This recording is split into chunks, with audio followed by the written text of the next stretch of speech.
Germantown Super Speciality Hospital. Dr. Mir Jawad Zar Khan, Senior Experienced Orthopedic Surgeon, Bone Fracture, Joint Replacement, Hip Replacement or Spine Surgery.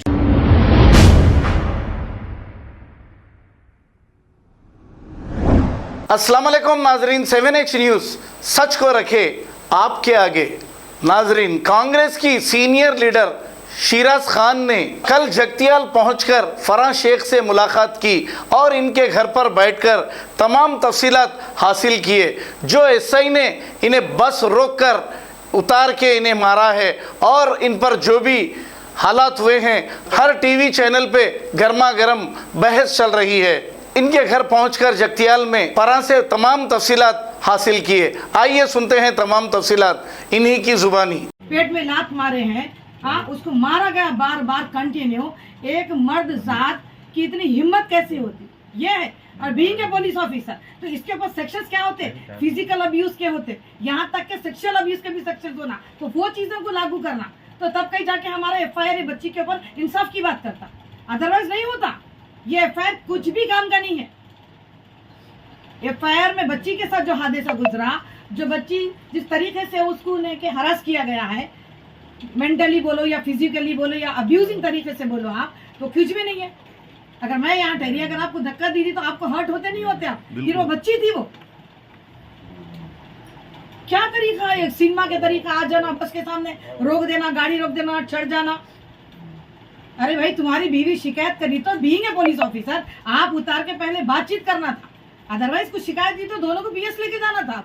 अगर आप एकदम आ जाते हैं और उठा के मार देते, आप एक बच्ची को खींच के, वो भी गंदी गंदी गालियां देके, किस हद तक बर्दाश्त करेंगे हम? क्या लावारिस कौम है हम, यतीम कौम है? कुछ भी नहीं है हमारी को कोई भी। कॉन्स्टिट्यूशन तो सभी के लिए बराबर है ना। फिर आज एक पुलिस ऑफिसर के लिए इस तरीके से दोहरा रुख कैसा? इन 7-8 बच्चों के ऊपर हम नॉन वैल्यूएबल सेक्शंस लगा देते हैं। जो मारा उसके ऊपर नहीं है नॉन वैल्यूएबल सेक्शन। जो बच्ची का कहना यही है कि मुझे मारा गया, गंदी गाली दी गई है और यहाँ तक कि उसको खींच के निकाला गया है। गाड़ी में तो कुछ लोग होंगे, कुछ वीडियोस बनाए होंगे, कोई विटनेस तो होगा ना। फिर 290 क्या बात कर रहा है वहां पर? कुछ भी नहीं बात कर रहा। 341 क्या है? कुछ नहीं है। सारे सेक्शन आप लोग भी पढ़े लिखे, हमारे बच्चे भी, आप गूगल करिए एक एक सेक्शन क्या बात कर रहा है। ये सरासर नाइंसाफी और ज्यादती है। पर्टिकुलर एक कौम को टारगेट कर देना, फिर मारते वक्त मुसलमान बोलना, इस्लाम बोलना, बुरखे को खींच देना। इस हालत में आ गई बच्ची का बुरखा हट गया, इसका मतलब क्या हुआ? ये सारी चीजें बर्दाश्त के बाहर है और हम कॉन्स्टिट्यूशन और डेमोक्रेसी के तरीके से हम बात कर रहे हैं। हम किसी चीज का वायलेशन करें नहीं। हम तमाम वीडियोस देखें, लोग बोल रहे हैं साथ बात करने दो, बात करने दो, वो भी वीडियोस है। पुलिस ऑब्जेक्शंस लगा रही है। पुलिस जब एक माँ से कंट्रोल नहीं कर रही है तो आप कुछ भी लगा दे के बच्चों पे केसेस बुक कर देंगे आप आपकी नाकामी के लिए। तो ये तमाम चीजें हैं। तो ये सब तमाम चीजें हम क्या करेंगे, डीजीपी को एग्जैक्ट एक रिटर्न कंप्लेंट देंगे। उनकी हद तक क्या बात जारी नहीं मालूम। लोग को लोग रिप्रेजेंट होना और ये विक्टिम भी रिप्रेजेंट हुआ कि मेरे साथ हुआ क्या था। आज एक नई बात सुनने में आई कि कुछ बस में शायद उन्होंने कुछ और करना चाह रहे थे, छोटा बच्चा था, फला करना था। तो बच्ची का वर्जन है कि सारी बस खाली थी और भी सीट्स थे और बच्चा बगैर बातचीत के बच्ची को जैसे कि बस में से निकाल के मारना, ये कहाँ का इंसाफ है या कौन सा कानून उसको इजाजत दे रहा है? क्या ये पावर्स का तो मिसयूज है? ये बहुत सिंपल बात हो गई। आजकल पुलिस वाले वर्दी में रहो या सिविल में, पावर्स का बहुत ज्यादातर मिसयूज हो रहा है। हम कई बार देखते हैं कि भाई मुसलमान बच्चों पे नाहक बेबुनियाद केसेस ठोकते हैं। ये हम शुरू से सुन लेते हुए आ रहे, लेकिन हकीकत क्या है ये कौन देखेगा? ये सिस्टम क्या बिल्कुल करप्टेड हो गया या सिस्टम खुद कम्युनल हो गया? क्यों नहीं चाहती है कि सरकार इंसाफ आम लोगों को देना? बहुत जरूरी बात। चलो ये कोई दो गुटों का, दो ग्रुपों की लड़ाई नहीं थी, एक बच्ची की लड़ाई थी। आज बच्ची का बयान सुन के मुझे वहां से निकलना पड़ा और दूसरे बच्चों पे केसेस हो गए। उस 2 इश्यूज को लेकर मैं यहाँ पर आई, वरना हमको कोई यहाँ पर आने की बात नहीं थी। ऑलमोस्ट हम सोचे कि चलिए पुलिस इंसाफ का काम कर रही है, सस्पेंशन की बात करी थी, सेक्शन हम देखे तो सेक्शन पूरे खोखले हैं। बच्ची के फेवर में बच्ची के साथ जुल्म हुआ, वो एक सेक्शन वहां पर लागू नहीं हुआ। तो ये एफआईआर जारी करने वाले कौन? एसपी साहब। एसपी साहब को नहीं मालूम आउटरीच ऑफ मॉडेस्टी क्या होती? एक औरत के ऊपर, एक मासूम बच्ची के ऊपर हाथ डाल रहे, उसका नकाब हट जा रहा है, ईमानदारी से उन्हें बात कर रही है, एक भी झूठ नहीं है उसमें। एक भी झूठ नहीं बोल रही बच्ची। और एक गरीब बच्ची है, एक MBA स्टूडेंट है, उसको नॉलेज है, सेंस है, क्या नहीं पढ़ी लिखी नहीं है, एक पुलिस ऑफिसर के साथ कैसा बात करना। तो ये बच्ची के फैक्ट्स के ऊपर क्यों यहाँ पर कार्रवाई नहीं हो रही है, ये चीजें हैं। हम तो खुश हो गए थे, FIR हो गया, चलो समथिंग कुछ तो भी बच्ची के साथ इंसाफ होगा। वो तमाम 3 सेक्शंस अवेलेबल है और उसमें बच्ची के साथ जो गुजरा उसमें भी एक भी सेक्शन इफेक्ट नहीं हो रहा। ये मैं बार बार बोल रही थी ताकि ये बात DGP तक जाए। आप बच्ची का स्टेटमेंट तो ये तमाम चीजें थे। खैर कल तो बंद का ऐलान है, दूसरी चीज है अब आप लोगों का जो भी मंसूबा है नहीं आप मैडम, बैठिए, बात करिए। 1 मिनट बोलता हूँ मैं। यहाँ हिंदू मुस्लिम का एकता है, यहाँ पे जितने प्रोटेस्ट करे, धरने दिए, हिंदू भाई के खिलाफ में नहीं दिए, एक पुलिस के खिलाफ में दिए पूरे बच्चे। जो पुलिस जो कर रहे गलत कर रहे हैं, इसका इंसाफ चाहिए होती है। हमें जो हिंदू भाई हिंदू बहना के, हम उनके खिलाफ में नहीं है, हमें सब एक है यहाँ पे देखता हूँ हिंदू मुस्लिम। ये बीच में ये बजरंग दल पार्टी वाले आगे जो उसको इशू बढ़ा के एक रंग देने की कोशिश कर रहे हैं। समझ में वो अब क्या है, वो तो बंद का ऐलान बोलते हैं कि हवा पे आके खराब करे सरकार। तो ये तो पुलिस का मैटर है ना, ये सरकार का मैटर है, सरकार देख लेगी, छोड़ दो आप लोग उसमें मत जाइए। ये लोगों को ये जब आ रहा है कंट्रोल करने के लिए तो उस पर भी केसेस बुक होते होंगे। अगर कोई विदाउट परमिशन और वायलेशन कर रहा है तो जाहिर सी बात है। सुबह पूछते ना हम भी ऑरेंज बात से क्या छोटे करें। से पॉइंट की बात क्या है, जब बच्ची से जब बात हो रही थी तो आके जैसे बात कर रहा, वीडियो चल रहा, क्या करे, वीडियो निकाल रहे, हाँ वीडियो निकाल रहे, बोलते जैसे झपटा कराने मार दिया, झपटा ने मार दिया, मारा गिर गया वीडियो। तो उसमें इनकी एक बात सुन रही, एक मिनट इनकी एक आवाज आ रही उसमें, क्या औरत बच्ची पे हाथ उठाते, औरत पे हाथ उठाते, क्या उनकी बात करें, ठीक है। वो उन लोग यहाँ पर एक दूसरा स्वरूप दे रहे, उल्टा जो है हिंदू बोल के गाली दिए, बस में और कोई लोग नहीं थे, नहीं हिंदू बोल के गाली दिए, इन्होंने जो से मारे, चूड़ियां फूट गए। तो यहाँ पर एक सवाल ये है, अगर गलत है ठीक है, बच्ची गलत है, मगर यहाँ पर वीडियो कंप्लीट होने देना था। वीडियो कंप्लीट होने देते तो कौन गलत है कौन सच्चे मालूम होता था। पहले दोनों थे, इसीलिए अगर ये गलती कर रहे तो जैसे ये वीडियो क्यों बनाएंगी। बराबर सही बात। सर आप बेटे में सुबह आपसे बात कर रही थी, आपकी बातचीत में वो तकलीफ थी, वो दर्द था, आप पुलिस के एक्शन से सहमत नहीं थे और आपको बिल्कुल भी भरोसा नहीं है कि आपके साथ इंसाफ होगा और फ्यूचर में कहीं ना कहीं आपके साथ कुछ भी गलत भी हो सकता, एक किस्म का डर लेके आप बैठे हुए। तो वो चीज़ मुझे यहाँ पर लाई है और साथ में ये भी पता चला कि कुछ बच्चे प्रोटेस्ट में थे तो उनके ऊपर नाहक केसेस हो गए। तो मुझे ये बताइए कि मैं फैक्ट्स के ऊपर बात करती हूँ, फैक्ट्स के ऊपर काम करती हूँ। वीडियो आप दे दिए ठीक है, लेकिन आज जब मैं पर्सनली पूछ रही हूँ उस दिन हुआ क्या था एग्जैक्टली, एक एक वर्ड आप खोलकर बताइए ताकि हम DGP ऑफ तेलंगाना, हो सका तो हम होम मिनिस्टर, हो सका तो हम CM से हम बैठ के बात करें। इतना मैं या मेरी टीम, मीडिया के तमाम लोग, जो लोग चाहते हैं कि समाज में इंसाफ हो, औरतों के साथ तहफ़्फ़ुज़ हो, प्रोटेक्शन हो, ये तमाम चीज़ों के लिए हम वहाँ तक भी जाएंगे।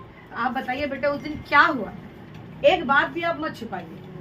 हमारे पापा वहाँ पे काम कर रहे हैं। कहाँ पर काम कर रहे हैं? इसीलिए वो तोटापल्ली बोल के एक गांव है सिटीपेट के रूट पे ही, वहाँ पे आमगे बापू रखवाली है, तो उनको ही सामान दे के, उनको देख लेके, उनसे मिल लेके हम रिटर्न आ रहे थे। जब हम गुंडलापल्ली बोल के एक स्टेज है, वहाँ पे डायरेक्ट जगत्याल की बस मिली, तो डायरेक्ट जगत्याल की बस में हमको मेरे पापा चढ़ा दिए। तो मैं मेरे मम्मी बैठे, थोड़ा लगेज भी था, वो सामने रखा हुआ था, सीटों पे नहीं था। कौन सी सीट पे बैठे थे बस में? जैसे कि ड्राइवर के पीछे वाली बिल्कुल एग्जैक्ट सीट। फर्स्ट सीट में बैठे आप, सामान के साथ बैठे हैं। ओके, बैठ के थे, वहाँ से जर्नी कर लेते हुए आ रहे थे। वहाँ तक भी एक पैसेंजर हमारे साथ ही बैठ के थी, जो वो बैठी वो उतना स्पेस वैसे ही था। हम जैसे करीमनगर के बस स्टैंड पे गए तो वो उतर गई, वहाँ से उतर जाने के बाद बस स्टॉप हो गई, एक करीबन 10 मिनट के लिए स्टॉप हो गई थी। कोई भी सब पैसेंजर जो उतर गए थे, 10 लोग क्या की थे सीट पे के लिए, दोनों ऐसे ही कुछ थे, कोई भी नहीं थे।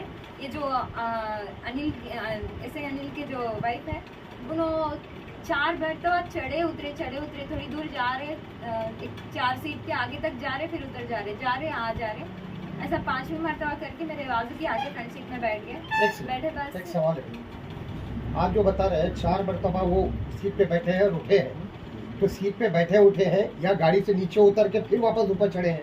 जी बैठे नहीं सीट में, बस चौथी सीट तक जा रहे हैं और पूरी बस उतर रहे, किधर की जा रहे पता नहीं, बस नीचे उतर जा रहे, फिर से चढ़ रहे, फिर बस पूरी उतर रहे उन्होंने। मीन्स पूरी बस में से नीचे उतर जा रहे पूरी हैं? बस में 4 सारे लोगों के साथ नीचे उतर रहे हैं वो? फिर वापस वही बस पे सारे सवार। लोग कोई भी उतरने वाले नहीं है, बस एक ही लेडी है जो बच्चे को ले रही, उतर रही, चढ़ रही, अंदर उतर वजह रही, उसकी चढ़ रही। बात की उनका स्टॉप नहीं था वो, या वो उतरना नहीं चाह वहीं पे रहे थे। चढ़ने वाली है, वो वहीं पे चढ़ रही है, पर वो बगैर बातचीत के बच्ची को जो है सो के बस में से निकाल के मारना, ये कहाँ का इंसाफ है या कौन सा कानून उसको इजाजत दे रहा है? क्या ये पावर्स का तो मिसयूज है? ये बहुत सिंपल बात हो गई। आजकल पुलिस वाले वर्दी में रहो या सिविल में, पावर्स का बहुत ज्यादातर मिसयूज हो रहा है। हम कई बार देखते हैं कि भाई मुसलमान बच्चों पे नाहक बेबुनियाद केसेस ठोकते हैं, ये हम शुरू से सुन लेते हुए आ रहे हैं, लेकिन हकीकत क्या है ये कौन देखेगा? ये सिस्टम क्या बिल्कुल करप्टेड हो गया या सिस्टम खुद कम्युनल हो गया? क्यों नहीं चाहती है कि सरकार इंसाफ आम लोगों को देना? बहुत जरूरी बात। चलो ये कोई दो गुटों का, दो ग्रुपों की लड़ाई नहीं थी, एक बच्ची की लड़ाई थी। आज बच्ची का बयान सुन के मुझे वहां से निकलना पड़ा और दूसरे बच्चों पे कैसे हो गए, उस दो इश्यूज को लेकर मैं यहाँ पर आई, वरना हमको कोई यहाँ पर आने की बात नहीं थी। ऑलमोस्ट हम सोचे कि चलिए पुलिस इंसाफ का काम कर रही है, सस्पेंशन की बात करी थी, सेक्शन हम देखे तो सेक्शन पूरे खोखले हैं। बच्ची के फेवर में बच्ची के साथ जुल्म हुआ, वो एक सेक्शन वहां पर लागू नहीं हुआ। तो ये एफआईआर जारी करने वाले कौन? एसपी साहब। एसपी साहब को नहीं मालूम आउटरीच ऑफ मॉडेस्टी क्या होती? एक औरत के ऊपर, एक मासूम बच्ची के ऊपर हाथ डाल रहे, उसका नकाब हट जा रहा है, ईमानदारी से उन्हें बात कर रही है, एक भी झूठ नहीं है उसमें, एक भी झूठ नहीं बोल रही बच्ची। और एक गरीब बच्ची है, एक एमबीए स्टूडेंट है, उसको नॉलेज है, सेंस है, क्या नहीं पढ़ी लिखी नहीं है? एक पुलिस ऑफिसर के साथ कैसा बात करना? तो ये बच्ची के फैक्ट्स के ऊपर क्यों यहाँ पर कार्रवाई नहीं हो रही है? ये चीजें हैं। हम तो खुश हो गए थे, एफआईआर हो गया, चलो समथिंग कुछ तो भी बच्ची के साथ इंसाफ होगा। वो तमाम 3 सेक्शंस अवेलेबल है और उसमें बच्ची के साथ जो गुजरा उसमें भी एक भी सेक्शन इफेक्ट नहीं हो रहा। ये मैं बार बार बोल रही थी ताकि ये बात डीजीपी तक जाए। आप बच्ची का स्टेटमेंट तो ये तमाम चीजें थे। खैर कल तो बंद का ऐलान है, दूसरी चीज है, अब आप लोगों का जो भी मंसूबा है आप बैठिए, बात करिए। एक मिनट बोलता हूँ, यहाँ हिंदू मुस्लिम का एकता है, यहाँ पे जितने प्रोटेस्ट करे, धरने दिए, हिंदू भाई के खिलाफ में नहीं दिए, एक पुलिस के खिलाफ में दिए पूरे बच्चे, जो पुलिस और गलत कर रहे हैं, इसका इंसाफ चाहिए होती है। हमें जो हिंदू भाई हिंदू बहना के, हम उनके खिलाफ में नहीं है, हमें सब एक है यहाँ पे देखता है हिंदू मुस्लिम। ये बीच में ये बजरंग दल पार्टी वाले आगे जो इसको इश्यू बढ़ा के एक रंग देने की कोशिश कर रहे हैं। समझ में वो क्या है, वो तो बंद का ऐलान बोलते हैं कि हवा पे आके खराब करे सरकार। तो ये तो पुलिस का मैटर है ना, ये सरकार का मैटर है, सरकार देख लेगी, छोड़ दो, आप लोग उसमें मत जाइए। ये लोग को ये जब आ रहा है कंट्रोल करने के लिए तो उस पे भी केसेस बुक होते हैं, अगर कोई विदाउट परमिशन आप वायलेशन कर रहा तो जाहिर सी बात है। सुबह पूछते ना हम औरंगी बात से क्या करें, से पॉइंट की बात क्या है, जब बच्ची से जब बात हो रही थी तो वो आके जैसे बात कर रहा, वीडियो चल रहा, क्या करे, वीडियो निकाल रहे, हाँ वीडियो निकाल रहे, बोलते जल्दी झपटा कराना, मार दिया, झपटा ने मार दिया, मारा, गिर गया वीडियो। तो उसमें इनके एक बात सुन रहे, एक मिनट, इनकी एक आवाज आ रही उसमें, क्या औरत बच्ची पे हाथ उठाते, औरत पे हाथ उठाते, क्या उनकी बात करें, ठीक है, वो उन लोग यहाँ पर एक दूसरा स्वरूप दे रहे, उल्टा जो है हिंदू बोल के गाली दिए, बस में और कोई लोग नहीं थे, नहीं हिंदू बोल के गाली दिए, इन्होंने जो से मारे, चूड़ियां फूट गए। तो यहाँ पर एक सवाल ये है, अगर गलत है ठीक है, बच्ची गलत है, मगर यहाँ पर वीडियो कंप्लीट होने देना था, वीडियो कंप्लीट होने देते तो कौन गलत है कौन सच्चे मालूम होता था। अगर ये गलती कर रहे तो जैसे ये वीडियो क्यों बनाएंगी? जर्मनटन super speciality hospital, doctor Mir Jamat Jar Khan, senior experienced orthopaedic surgeon, bone fracture, joint replacement, hip replacement और स्पाइन सर्जरी कामयाबी से अंजाम दे रहे हैं। इसके अलावा neuro surgery, cardiology, gynaecology, dental, general medicine, dialysis और फिजियोथेरेपी जैसे शोबाजात में इंतहाई कामयाबी के साथ वाजबी फीस में इलाज किया जा रहा है। शेयरिंग और प्राइवेट रूम्स, अस्पताल में 24 घंटे MRI, CT scan, 2D digital x ray, ultrasound, operation theatre, ICU और लैब की सहूलत दस्तयाब है। आपकी उम्मीदों के ऐन मुताबिक Germanten super speciality hospital, pillar number 150, Attapur, Hyderabad. खबर है शहर की, खबर है गाँव की, खबर है सारी दुनिया की। 7H न्यूज पसंद आए तो लाइक कीजिए, शेयर कीजिए और सब्सक्राइब करना ना भूलें। 7H news.